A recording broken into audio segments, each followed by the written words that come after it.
Sa bawat pagmulat ng araw, may isang guro na gumigising ng mas maaga kaysa lahat. Tahimik siyang naghahanda ng kanyang aralin, inaayos ang kanyang mga kagamitan at nagdarasal na sana'y maging handa ang kanyang mga mag-aaral sa panibagong araw ng pagkatuto. Ang guro, hindi lamang nagtuturo ng pagbasa, pagsusulat at pagbibilang. Sila ang gumagabay sa ating mga pangarap. Sila ang nagtatanim ng tiwala sa sarili ng isang batang natatakot magkamali. Sila ang nagbibigay ng tapang sa kabataang natutong bumangon sa kabila ng pagkadapa. Ngunit sa kabila ng kanilang malaking papel, madalas ay sila rin ang tahimik na nagbubuhat ng pinakamabibigat na hamon. Bahaman o bagyo, guro ang unang gumagawa ng paraan upang hindi maputol ang pag-aaral. Kakulangan man sa libro, tiyok o upuan, guro ang humahanap ng malikhaing solusyon.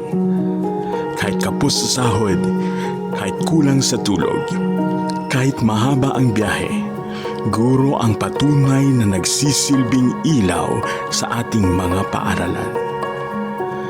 Kaya sa panahong sinusubok ang Pilipinas, mula sa mga kalamidad, hamon ng ekonomiya at pagbabago ng lipunan, ang guro ang tunay na haligi ng pag-asa. Kung may guro, may kinabukasan. Kung may guro, may lakas ang sambayanan. Ngayong ipinagdiriwang natin ang buwan ng mga guro mula Setyembre 5 hanggang Oktubre 5 at ang pandaigdigang araw ng mga guro tuwing 5 ng Oktubre, panahon na upang ipakita ang ating taus-pusong pasasalamat.